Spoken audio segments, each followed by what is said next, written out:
Assalamualaikum warahmatullahi wabarakatuh. Perkenalkan nama saya Putra Landari dengan NIM 2023 31131. Di sini saya akan mempresentasikan pada soal ujian kasus yaitu rekayasa perangkat lunak dengan sistem informasi wisata. Pada use case diagram dan skenario, saya sudah membuat tabel seperti di gambar. Lalu ada tiga aktor yaitu wisatawan, admin, dan juga sistem pembayaran. Lalu saya juga ada 15 lebih use case dengan skenario lengkap dalam bentuk tabel. Dan juga ada skenario normal dan alternatif untuk 5 use case utama. Selanjutnya ada kelas diagram. Saya sudah membuat kelas diagramnya menggunakan Draw.io, yaitu ada 7 kelas, yaitu user, admin, destinasi, pemesanan, detail pemesanan, pembayaran, dan juga review. Lalu ada lengkap dengan atribut, method, dan juga relationship. Yaitu juga ada multiplicity, jelas, satu banding satu banding mini, or mini. Activity diagram, saya juga telah membuat tabelnya, yaitu ada 3 swim lane, yaitu ada wisatawan, sistem, payment gateway, alur lengkap dari login sampai terima etiket, lalu destination point untuk validasi. Dan juga ada sequence diagram, yaitu 7 objek yang berinteraksi, yaitu ada message flow, detail dengan lifeline, lalu ada menggambarkan proses pemesanan end-to-end. Lalu selanjutnya ada metodologi pengembangan, yaitu ada Agile Scrum. Mengapa Scrum? Sesuai karakteristik si wisata, industri pariwisata dinamis, kebutuhan cepat berubah. Feedback cepat, setiap 2 minggu ada hasil yang bisa dites. Lalu ada risiko terminate, yaitu ada problem terdeteksi lebih awal. Fleksibel, biasa di-adjust fitur berdasarkan feedback user. Lalu mengapa bukan waterfall?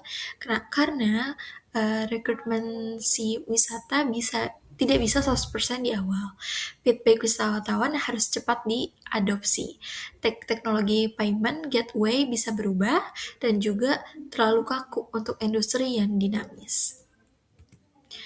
Implementasi sprint, yaitu ada sprint pertama itu ada fitur dasar di mana ada user, registration, dan login, lihat daftar destinasi, target, ada MVP, bisa jalan, dan sprint kedua ada pencarian di mana ada search dan filter destinasi, kategori, lokasi, harga, rating. Dan juga ada target, yaitu di mana ada user bisa cari sesuai kebutuhan. Lalu ada sprint yang ketiga, yaitu pemesanan, di mana ada form booking lengkap, kalkulasi harga, generate kode booking, dan juga ada target user bisa pesan. Lalu ada yang sprint keempat, yaitu payment, di mana ada integrasi Miltrans atau send delete, juga ada payment flow and callback, terus ada generate etiket, dan juga yang terakhir ada target, yaitu user bisa bayar.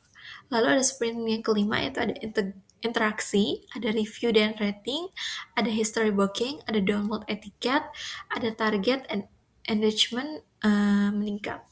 Dan juga ada sprint ke-6, yaitu admin panel, yaitu bisa create destinasi, dashboard dan laporan, user management, dan target itu terdapat admin bisa dikelola. Selanjutnya hubungan diagram dengan development. Diagram UML yang saya buat akan langsung digunakan, yaitu ada use case diagram, yaitu jadi user stories di product baking.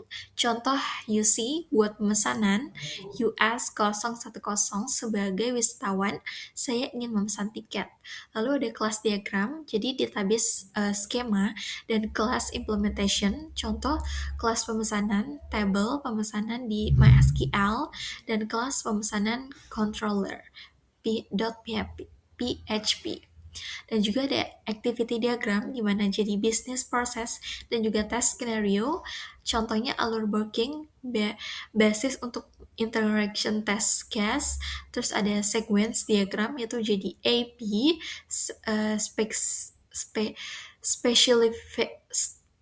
specification, dan juga interaction flow dan interaction ya. contohnya message flow, dan juga documentation AP endpoint.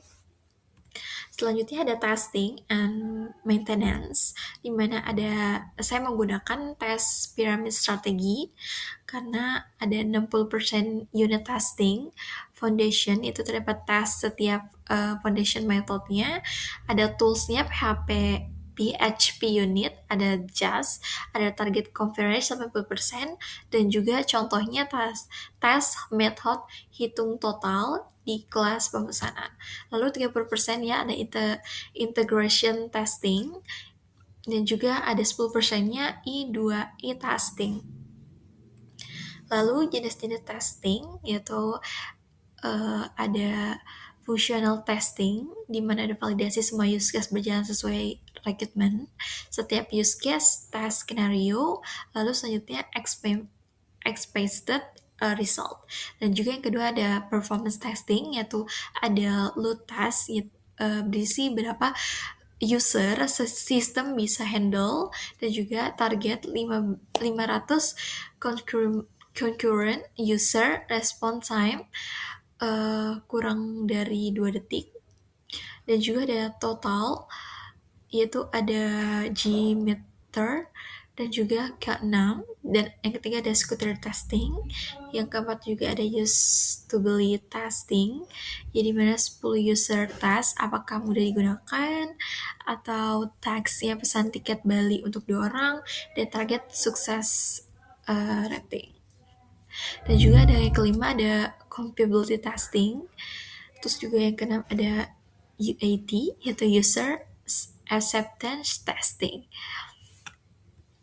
Lalu selanjutnya ada maintenance plan, di mana ada creative atau perbaikan bug, SLA, certified bug fixed dalam 24 jam, ada monitoring real time dengan Sentry, dan juga ada on-call relation untuk emergency.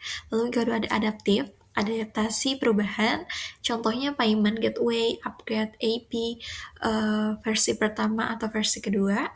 Lalu ada contoh regulasi pemerintah diwajibkan NIC, dan juga ada plan migration dengan rollback plan, dan juga yang ketiga ada perfective atau improvement, yaitu performance optimization, new feature berdasarkan feedback, contohnya add chat dengan penyedia wisata.